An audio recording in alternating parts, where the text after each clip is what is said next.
கிடைக்கிறபடியா.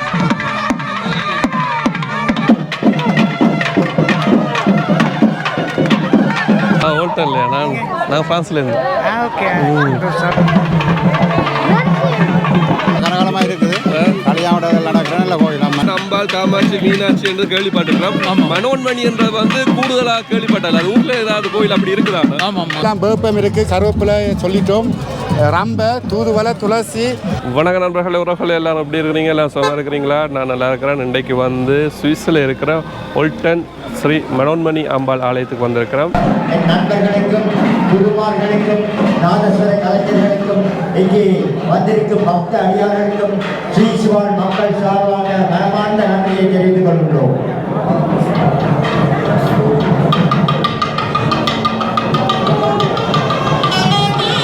சுவிஸிலே வந்து வெளியில் கோபுரத்தோடு இருக்கிற ஒரே கோயில் இதுதான். நேற்று காணொலியில் வந்து நான் முருகன் கோயிலுக்கு போனேன். இன்றைக்கு வந்து ஓல்டன் அம்பாள் கோயில், மனோன்மணி அம்பாள் கோயிலுக்கு வந்திருக்கிறோம்.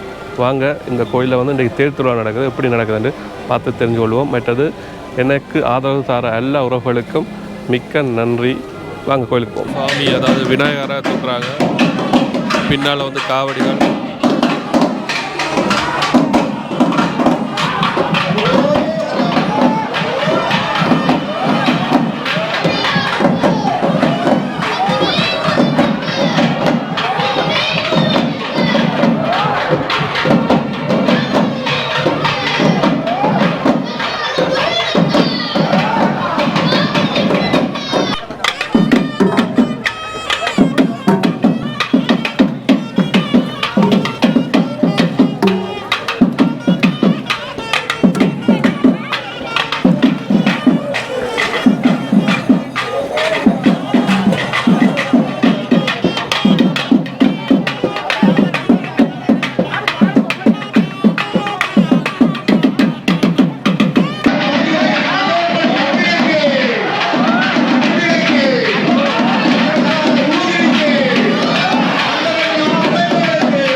கண்டல மகிழ்ச்சி. நன்றி. உங்களுடைய கண்ட சந்தோஷம். நீங்களும் இங்கே தான் இருக்கிறீங்களா?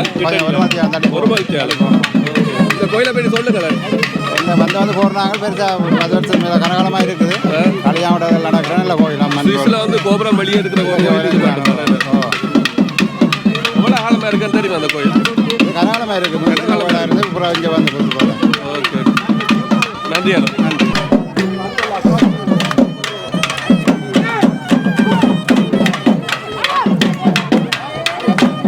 காவடி எடுக்கிற பக்தர்கள் வந்து இப்பொழுது அதாவது தேங்காய் உடைச்சு காவடி ஆடிக்கொண்டிருக்கணும். இங்கே பாருங்க, சுவாமிக்கு வசந்த மண்டப பூசை எல்லாம் முடிஞ்சு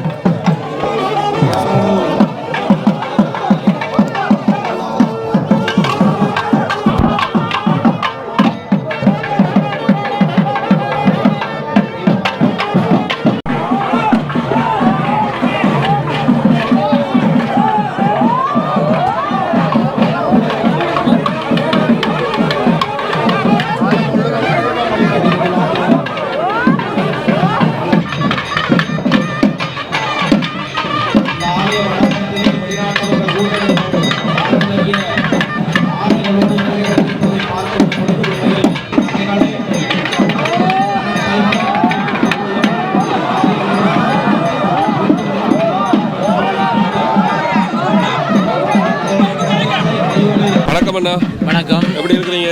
இருக்கிறது நீங்கள்? நான் நல்லா இருக்கிறேன். அதாவது சுவிஸில் முதல் கோபுரம் வெளியில் இருக்கிற கோயில் வந்து இதானு நான் நினைக்கிறேன். இந்த கோயிலை பற்றி நீங்கள் சொல்லுங்கண்ணா. எவ்வளோ காலமாக இந்த ஆலயம் இருக்குது? இன்றைக்கு 35 வருட காலமாக இருக்குது. சுவிஸில் குறிப்பிட்ட ஆலயங்களில் இதுவும் ஒரு பிரபலமான ஆலயம். 1991ஆம் ஆண்டு உருவாக்கப்பட்ட ஆலயம். ஒன்று சுவிட்சர்லாந்து தேசத்திலே இப்படி தாயகத்தில் இருக்கும் ஆலயமாக காட்சியளிக்கக்கூடிய ஒரு ஆலயம் சொன்னால் மனோன்மணி அம்பாள் ஆலயம் தான் வந்து கோபுரம் வந்து இல்லை 2013 தான் இந்த கோபுரத்தோட ஆலயத்தை நாங்கள் அமைத்தினாங்கள். அதற்கு முன்னும் நாங்கள் ஒரு மண்டபத்தில் தான் கோயில் அமைத்திருந்தோம். அதற்கு தான் இந்த நிலத்தை சொந்தமாக வேண்டி 2013 கும்பாபிஷேகம் செய்தோம். ஓகே, அப்போ இந்த ஆலயங்கள் என்னென்ன விழாக்கள், என்னென்ன நிகழ்ச்சிகள் சிறப்பாக நடக்குதுன்னு சொல்ல முடியுமா? ஆமாம், பழமே எங்கள் தமிழக எல்லா விரதங்கள் விழா நாட்களும் சிறப்பாக நடைபெறுகிறது. ஆனால் இந்த 25 நாள் திருவிழா எங்கட ஆலயத்தில் தான் நடக்குது. 25 நாள் நடக்குமா? ஆமாம், 25 நாள் நடக்குது. என்றதுனா அப்படி ஒரு வேலைப்பாடு காரணமாக இருந்தும் கூடி இப்படி ஒரு நீண்ட திருவிழா நடக்கிறது ஒரு பெருமைப்பட வேண்டிய மக்கள் வந்து பங்கேற்கணும் அதில். ஆமாம் 25 நாள் உபயத்தையும் எடுத்து செய்கிறபடியாக அந்த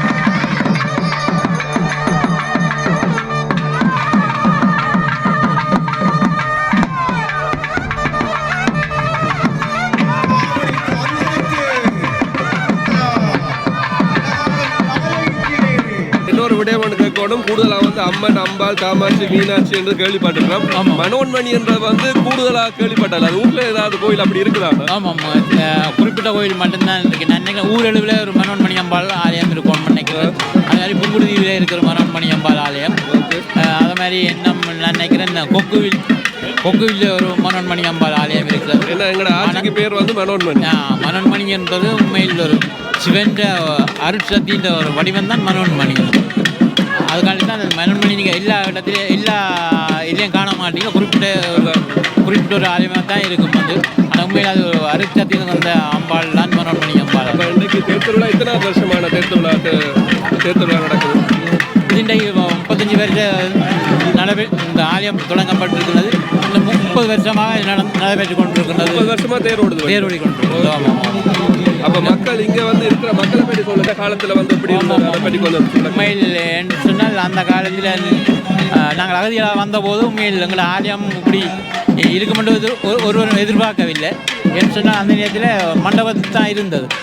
அப்போ எல்லோரும் அந்த நாட்டின் போராட்ட சூழ்நிலை காரணமாக இடம்பெயர்ந்து இங்கே வந்தோன்னு எங்களுக்கு இப்படியான ஒரு ஆலயம் இருக்கவில்லை. ஆனால் இந்த ஆலயம் தோன்றினாப்புல உண்மையில் மக்களுக்கு அது ஒரு பிரதான ஆலயமாக தென்பட்டது. எங்களுக்கு ஒரு நிச்சயமாக இப்படி ஒரு ஆலயம் வேணும் என்று சொல்லி ஆனால் மக்கள் அந்த வருகையும் பங்களிப்பும் தான் இந்த ஆலயம் இப்படி ஒரு பெரிய ராஜோகத்திற்காக வந்துருக்கிறார்.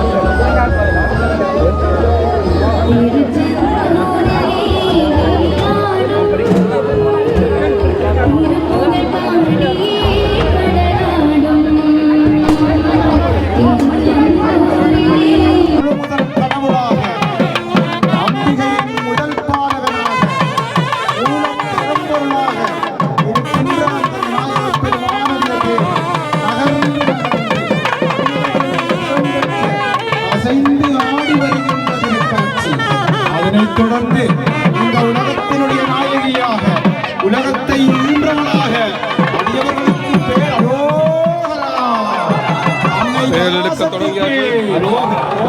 மனோன்மணி அம்பாளுக்கு உலகாவின் நாயகிக்கு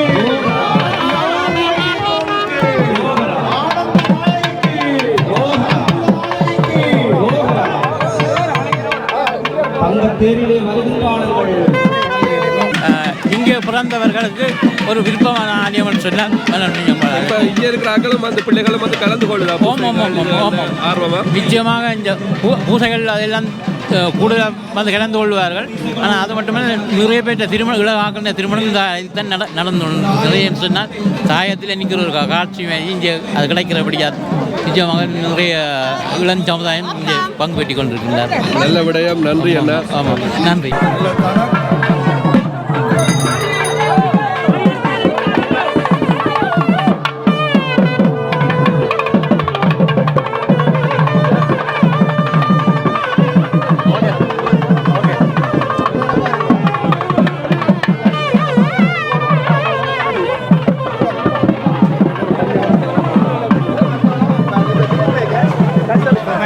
நீங்கள் எங்கே இருந்து வந்துருக்கீங்க? ஓல்டன்லையா? நான் ஃப்ரான்ஸ்லேருந்து. கனகாலம் மாறுதா கோயிலுக்கு? என்ன சிறப்பு இந்த கோயிலுடைய? கோயிலிൻ്റെ சிறப்புகளை பற்றி நீங்கள் தான் கேட்கணும். அப்போ இங்கே கிட்ட எங்கே இருக்கிறீங்க நீங்கள்? நாங்கள் ஹோட்டலில் ஒன்சிங்கில் இருக்கோம். இங்கே தான் இருக்கிறீங்க. அப்போ இங்கே தமிழாக்கள் இருக்கு நம்ம ஹோட்டலில் நிறைய பேர். 250 ஃபேமிலி 250 ஃபேமிலி கிட்டே இருக்குது. ஓகே. அப்போ சிறப்பாக இங்கே விசேஷங்களுக்கெல்லாம் மாறுது. நேற்று போயில்லையா முருகன் கோயிலுக்கு? வேல் சரிங்க. ஓகே. ஒவ்வொரு முறை எப்படியா நடக்கிறது வடிவா சிறப்பாக? சிறப்பாக நடக்கும். அண்ணாட பேர்? இந்த பேர் வந்து செல்வநாயகன். ஊர் வந்து அச்சுவேலியா? ஓகே. கொழும்பு. கொழும்பு எங்களை மாதிரி தானப்போ. நாங்களும் பிறந்தது பிறகு கொழும்புல தான் இருந்தோம். வெள்ளவத்தை கோட்டையனா? சங்கம் தெரியும். ஓகே. சந்திச்சதில் நான் சந்தோஷம் அண்ணா. Okay okay.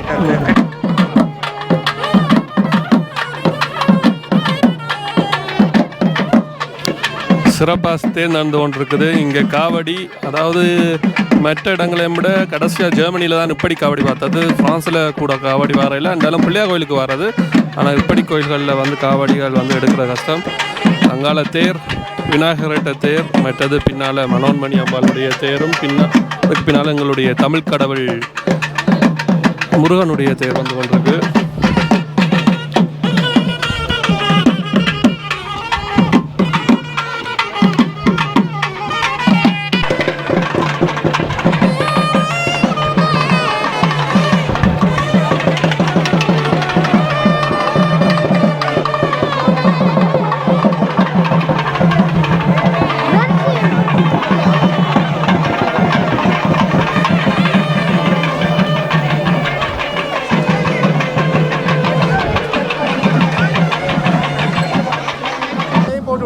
Okay okay. ஜெர்மனியில் இருந்தால் வந்து இருக்குது. வீட்டை அனுப்புவீங்க தானே? நாங்கள் போஸ்ட்லேயும் அனுப்புறது. ஆனால் இங்கே ஸ்வீஸுக்கு அனுப்புகிற காசு தான். ஆனால் விருப்பம் பண்ணால் நீங்கள் அந்த போர்டர் இருக்குல்ல, போர்டரில் போய் சில இது அங்கே ஒரு போஸ்ட் பாக்ஸ் மாதிரி இருக்குது. அது நீங்கள் அட்ரஸை கண்டுபிடிச்சிங்கன்னா நாங்கள் வந்து அங்கே அனுப்புறது. நீங்கள் அங்கே போய் எடுக்கிறது ஈஸி. நீங்கள் பார்த்தீங்கன்னா இது ஸ்ரீலங்கா அடுக்கு மல்லிகை, தொக்க பூக்கள். இது வந்து கருவேப்பிலை, இது மாதுளை. மாதுளை வந்து விண்டருக்கு இறப்பட்டுட்டு சமருக்கு திருப்பி வரும். எல்லாம் சின்ன சின்ன காயாக வரும். கருவேப்பிலை எல்லாம் சமருக்கு எல்லா கண்ணும் எடுத்து வெளியில் வைக்கலாம். ஆனால் அப்புறம் விண்டர் துவக்கிக்க கருவேப்பிலை எடுத்து உள்ளுக்க வைக்கணும்.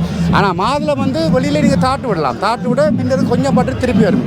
அப்படித்தான் பல்லாரம் படம். ஆனால் சமருக்கு வரும்.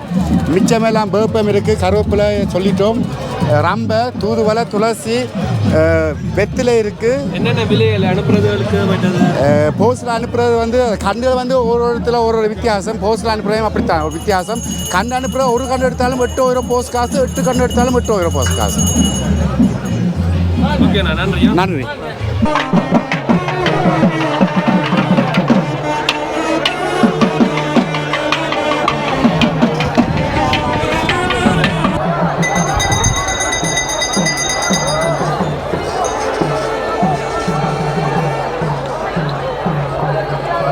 உறவுகளை இந்த காணொலியை வந்து நான் இதோட வந்து நிறைவு செஞ்சு கொள்கிறேன். ஸோ இந்த காணொலியை பார்த்து எனக்கு ஆதரவு தந்த அனைத்து உறவுகளுக்கும் நன்றி. ஸோ அடுத்த காணொலியில் சந்திக்கும் வரை உங்களிடமிருந்து விடைபெறுவது பாரிஸ் தமிழன். நன்றி, வணக்கம்.